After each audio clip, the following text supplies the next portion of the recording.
Alright guys, I bought two of these things, and I was cutting some 16 gauge the other day, and the thing keeps cutting out. So I took out the circuit breaker on it, just patched it in with the butt splice connector, shrunk it up good.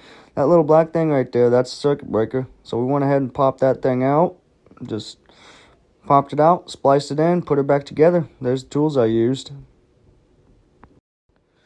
And then if you look right here, there's that pesky little circuit breaker. Stay tuned for what we do to it later.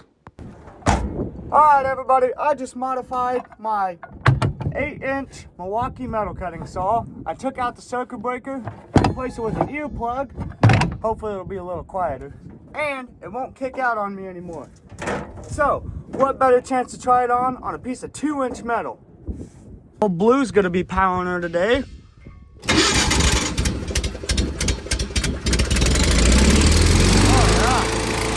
Alright, we got our PPE on. Let's see if she'll cut 2-inch thick metal without stalling.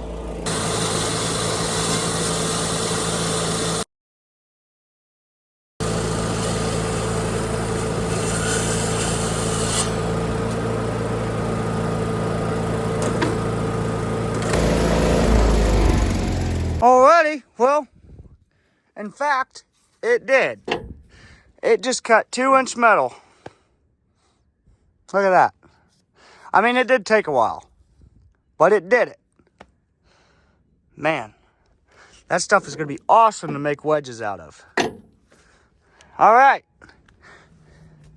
All right, guys, there's your proof right there. If you want to unlock your 8-inch metal Milwaukee cutting saw, you just got to do the old earplug delete deal and get rid of that little black circuit breaker in there. Now you can cut whatever you want and not stall it out, and not have that annoying thing where the blade stops spinning, you're pulling the trigger, you don't know what's going on, you look at it, you're like, oh, okay, I blew the breaker again, boom, and then it pops back out. You're not having to deal with all that. I just cut 2-inch metal right here. Check that out. I just cut 2-inch thick metal with this saw. Took a little bit, you know, I'm not gonna lie, it probably took, you know, a good minute to do this cut. But, I mean, over oxyacetylene, look at how much prep that saves you. That 1 minute right there. You know, probably what, 3 inches? 3 inches lengthwise. So, a little food for thought. I don't know. Tell me what you guys think. Personally, I think Milwaukee has some good stuff and some not so good stuff. These saws, I heard a lot of great things about these saws, and when I finally got one, I was nothing but disappointed. Started using them, and then I just was really disappointed in them. Didn't feel like, you know, they're worth the $400 something that they're charging for them. And you know, that's not the first thing that I bought that's Milwaukee that really left me stranded here. Hashtag rage bait. But, you know, it is what it is. I mean, if you want the real deal, then, you know, the real tools. You know, kind of like the first time you buy a cordless Milwaukee tool, and, you know, you're expecting it to be great and all, and then all of a sudden, no bueno.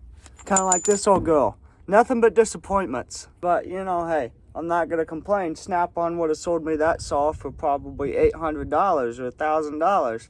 And if all I had to do is remove this little black box to get me what Snap-on could have done, you know, hey, we could call it a win, I guess. But yeah, there she is. You want to unlock the capabilities in your 8-inch metal Milwaukee cutting saw? There you go. There's your secret. Stay profitable, stay safe, and don't let your mom know I told you this trick.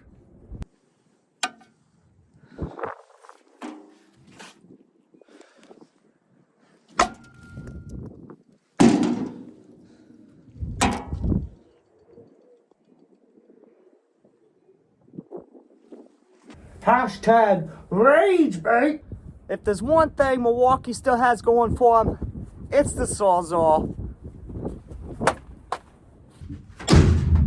And if you have anything to say about this video, drop it down below. But I don't want to hear your bitching.